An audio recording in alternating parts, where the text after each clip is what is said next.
ការថែទាំទារកដែលកើតមិនទាន់ពេលអត្ថន័យទារកដែលកើតមិនទាន់ពេលមានន័យថាទារកដែលកើតមុនអាយុផ្ទៃពោះ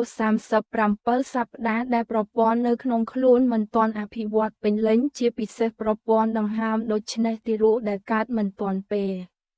មានហានិភ័យខ្ពស់ក្នុងការបង្កភាពស្មុគស្មាញធ្ងន់ធ្ងរដែលមានឥទ្ធិពលទៅលើសមត្ថភាពដង្ហើមនិងការលៃតម្រូវទៅនឹងបរិស្ថានខាងក្រៅ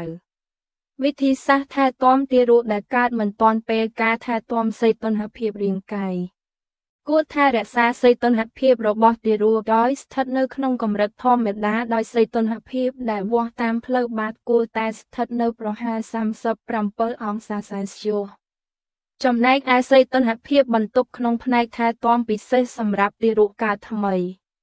គួរតែស្ថិតនៅចន្លោះ26ទៅ28អង្សាសេលស្យសនិងត្រូវមានឧបករណ៍វាស់សីតុណ្ហភាពបន្ទប់ភ្ជាប់ជានិច្ចការថែទាំប្រព័ន្ធដង្ហើមព្រោះសួតរបស់ទារកកើតមិនទាន់ពេលមិនទាន់អភិវឌ្ឍពេញលេញដូច្នេះត្រូវការជំនួយក្នុងការដង្ហើមវាអាចត្រូវដាក់បំពង់ឬមិនដាក់បំពង់ដោយផ្អែកលើប្រភេទជំងឺនិងភាពធ្ងន់ធ្ងរនៃអាការៈក្នុងរាល់ករណីការការពារការឆ្លងមេរោគដោយសារប្រព័ន្ធភាពស៊ាំមិនទាន់អភិវឌ្ឍល្អទារកអាចឆ្លងមេរោគបានងាយដូច្នេះផ្នែកថែទាំមានវិធានការការពារដូចជាការពារខ្យល់ខាងក្រៅមិនឲ្យចូលបន្ទប់ការប្រើឧបករណ៍ផ្ទាល់ខ្លួនដែលបានសម្អាតឬសម្អាតដោយរំទឹកស្តើងនិងការលាងដៃមុននិងក្រោយប៉ះទារកជារៀងរាល់ពេលការផ្ដល់ទឹកដោះម្ដាយនិងសារធាតុរាវការផ្ដល់ទឹកដោះម្ដាយជួយបង្កើនទំនាក់ទំនងនិងការការពារការឆ្លងមេរោគប្រសិនបើទារកមិនអាចចាប់ផ្ដើមបញ្ចូលទឹកដោះបានក្នុងរយៈពេល4ម៉ោងត្រូវផ្ដល់សារធាតុរាវនិងអាហារតាមសរសៃឈាមជំនួសការព្យាបាលជំងឺជាក់លាក់ទារកដែលមានអាការៈស្បែកលឿងត្រូវបានព្យាបាលដោយបំភ្លឺពន្លឺទារកដែលមានហានិភ័យឆ្លងមេរោគត្រូវផ្ដល់ថ្នាំបាញ់មេរោគត្រីទារកដែលមានអាការៈខ្វះឈាមត្រូវផ្ដល់ឈាមនិងសមាសធាតុនៃឈាមការជំរុញទំនាក់ទំនងរវាងម្ដាយនិងកូនត្រូវជៀសវាងការបំបែកម្ដាយនិងកូននិងជំរុញឲ្យម្ដាយចូលរួមក្នុងការថែទាំដូចជាមកទស្សនាសន្ទនាជាមួយកូនប៉ះកូននិងបង្ហាត់ទឹកដោះផ្ញើមុខជាប្រចាំ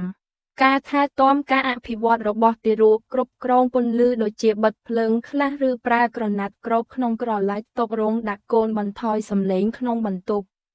និងរៀបចំទារកឲ្យគ្រប់គ្រងស្ថានភាពស្រដៀងនៅក្នុងផ្ទៃពោះការមកជួបវេជ្ជបណ្ឌិតតាមការណាត់គួរនាំទារកទៅជួបវេជ្ជបណ្ឌិតតាមកាលបរិច្ឆេទនិងម៉ោងដែលបានណាត់និងគួរចងចាំសំណួរឬចម្ងល់ដើម្បីសួរវេជ្ជបណ្ឌិតនៅពេលបន្ទាប់